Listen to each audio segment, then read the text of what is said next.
cordial boa noite a todos vocês que nos assistem.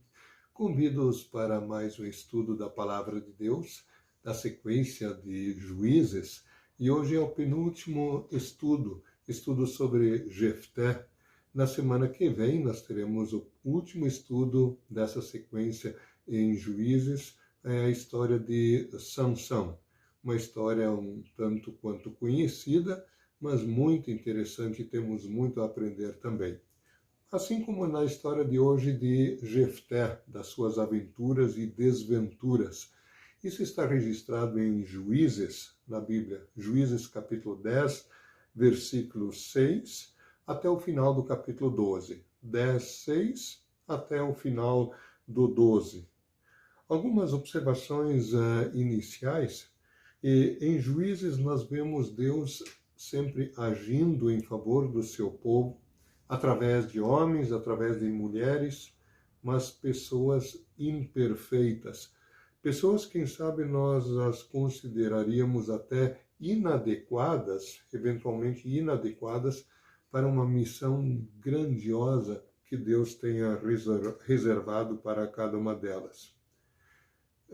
Essas pessoas, esses juízes, na maioria dos casos, eles não são exemplo de vida, não são exemplos morais exatamente para nós. As suas falhas não são omitidas e não devem ser glorificadas, aplaudidas, ou imitadas, ou maquiadas, ou escondidas. As falhas efetivamente acontecem e a Bíblia pinta o quadro exato da vida das pessoas.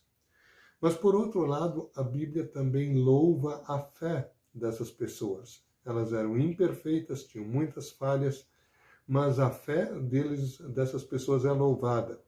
Por exemplo, em Hebreus 11, 32, nós temos o Jefté, o personagem de hoje, sendo apontado como um exemplo de fé. Foi pela fé que ele conseguiu as suas vitórias, assim como também Gideão, que nós já estudamos dias atrás, e como Sansão, que ainda vamos estudar na semana que vem. Esses três são citados ali em Hebreus 11, 32, no Novo Testamento. Pois bem, vamos ao estudo de hoje, então. Mais uma vez se repete o esquema que praticamente toda semana a gente vê. Depois de um período de calmaria, de uma certa paz, alguns anos, às vezes décadas a fio, novamente o povo de Deus, o povo de Israel, cai em gravíssima idolatria, em gravíssimos pecados, se afasta de Deus. Né? E dessa vez, diz o texto bíblico, em Juízes 10, a partir do versículo 6, que Israel passou a adorar os deuses dos cananeus de todos os povos ao redor. Cada um tinha um deus específico, um ou mais, e Israel, para fazer média com esses povos, adorava todos esses deuses desses povos no meio dos quais eles viviam. O que Deus faz? Deus permite novamente uma opressão vinda do leste. Aquelas tribos de Israel, sobretudo, que ficaram no leste, a leste do Rio Jordão, depois do Êxodo, todas elas foram oprimidas, mas também algumas do oeste, de Canaã propriamente dito. Né? Durante 18 anos, eles foram oprimidos pelos amonitas principalmente, de Amon, mas também por outras tribos. Aqui especificamente se fala dos amonitas do lado leste do Rio Jordão e dos filisteus bem a oeste, na beira do mar Mediterrâneo, quer dizer, atravessando assim toda a Palestina. Eles foram oprimidos por esses povos durante 18 anos. Mais uma vez, Israel clama ao Senhor. Só que agora, a primeira resposta de Deus não é sim, eu vou ajudar vocês. Deus diz, olha, eu já ajudei tantas vezes vocês, há décadas, há séculos, vocês prometem fidelidade, vocês sempre me abandonam de novo. Dessa vez se virem com esses deuses de vocês, vamos ver se eles vão ajudar eles. Eu não vou ajudar vocês. Mas eles, em profunda humildade e arrependimento, caem de joelhos, eles imploram a Deus, por favor, mais essa vez nos ajuda. E eles jogaram fora as estatuetas dos seus falsos deuses em sinal de arrependimento. Aí Deus, que é rico em misericórdia, mais uma vez ele resolve ajudá-los. E ele os ajuda através de um improvável líder, mas que se torna um grande líder novamente. Ele é Jefté. Os inimigos, os amonitas, eles têm um grande exército que está acampado em Mispa. Tem muitos lugares chamados de Mispa. Mispa quer dizer um lugar de vigia. Mas, de qualquer forma, ali a leste do Rio Jordão, eles estão prontos para a batalha contra qualquer um que se revoltasse contra eles do meio de Israel. Os líderes de Gileade, daquela região, eles resolvem convocar alguém que eles sabem que é um corajoso guerreiro, e esse guerreiro é Jefté. Jefté, ele tinha sido expulso de Gileade, porque ele é filho de Gileade, pai, com uma prostituta. Os seus meio-irmãos expulsaram ele de casa, ele foi mais ao norte, naquela região, ele fugiu para Tobi. E ali se juntaram, ele e muitas pessoas de má fama foram se juntando, fizeram um pequeno exército de arruaças, né? Mas eram muito corajosos. Os líderes de Gileade agora apelam para o Jefté, que eles tinham expulso de casa, se ele pudesse ajudá-los. Jefté diz, olha, vocês me expulsaram daqui, eu ajudo vocês, mas se eu vencer a batalha contra os inimigos, os amonitas, eu vou me tornar o chefe, o líder supremo de vocês. Concordam? Eles falaram, sim, nós concordamos. Então tá, Jefté juntou um exército ali e se preparou para a guerra contra Amon. Primeiro ele mandou mensageiros, uma mensagem a Amon pedindo paz, dizendo assim, por favor, parem com tudo o que vocês estão fazendo, porque a terra, essa terra aqui que vocês invadem, ela é nossa, ela nos foi dada por Deus há 300 anos, 10 séculos atrás. O rei não aceita e ele insiste em guerrear contra Israel, contra Gileade, qualquer um que se revoltasse. Bem, depois de muita negociação, finalmente acontece a batalha. Aí o Jefté fez uma promessa para Deus. Aliás, uma promessa muito precipitada. Ele disse, ó Deus, se eu vencer essa batalha, quando eu for para casa, voltar para casa, a primeira pessoa que sair da tenda vier ao meu encontro, eu ofereço em sacrifício para ti.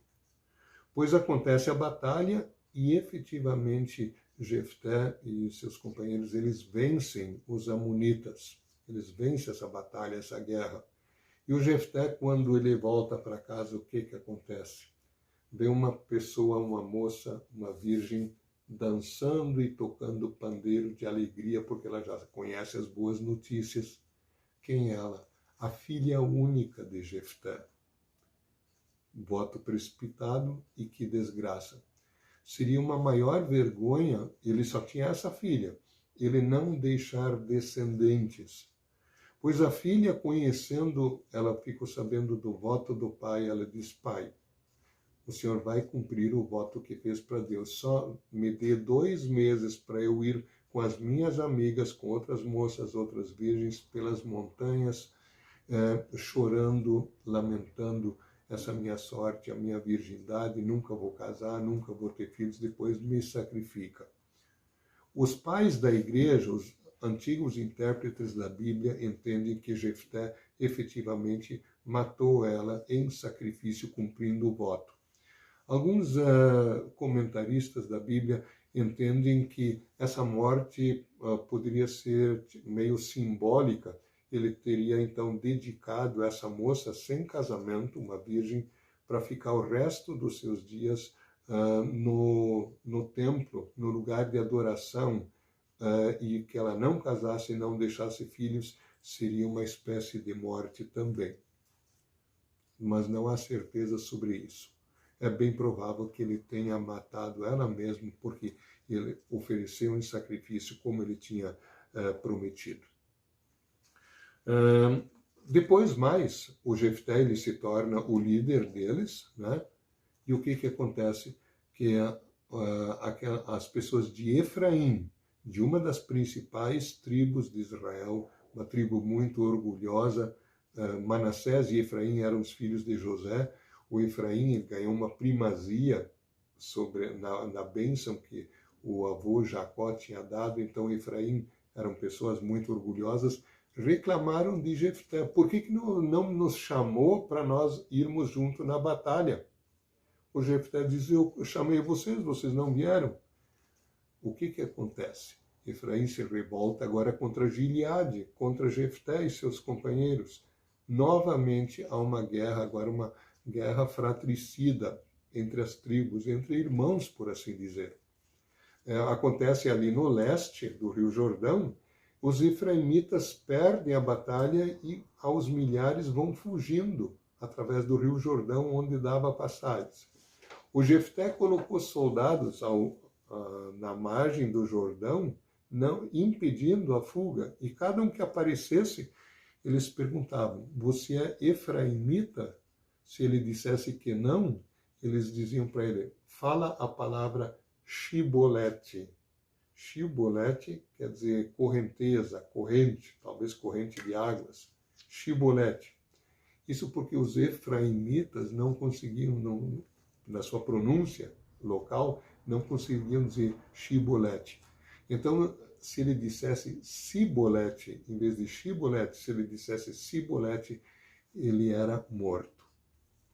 Pois bem, nessa batalha morreram, diz o texto bíblico, 142 mil guerreiros, 142 mil pessoas. Que horrível! Isso aconteceu entre o povo de Deus. O Jefté, ele se torna, assim, o líder de Gileade, o líder do povo, e ele liderou o povo durante 6 anos, vindo a falecer, e então ele foi sepultado na sua própria terra, em Gileade. Depois de Jefté vieram mais três líderes, assim, de menos importância, não se diz muita coisa deles, antes de se falar de Sansão. Ibsã, de Belém de Judá ou de Zebulão, tinha 2 Beléns, né? Ele foi líder de Israel por 7 anos, Elon, de Zebulão, líder por 10 anos, e Abdom, de Piratom, por 8 anos, somando 7 com 10 com 8, 25 anos de relativa calmaria, relativa paz, obviamente de bênção de Deus também. E aí começa tudo de novo, aí nós vamos chegar na história de Sansão. Por hoje, algumas observações finais. Os israelitas, eles acabavam sempre adorando os deuses locais que eles achavam que eles podiam manipular a bel prazer esses deuses. Dava uma seca, dava muita chuva, alguma desgraça, então apelavam para determinado deus com letra minúscula para ajudá-los. Convenhamos, nós como cristãos também somos tentados por deuses, entre aspas. Por exemplo, dinheiro, ganância, poder, posição social, pornografia, drogas, pedofilia, homossexualismo, abusar de pessoas abusos de ordem mental, física, sexual, e por aí vai. A lista é enorme. Nós somos tentados em todas as coisas. O pecado nos faz esquecermos que nós somos templos de Deus e habitação do Espírito Santo, como Paulo escreve aos Coríntios na primeira carta, capítulo 3, versículo 16.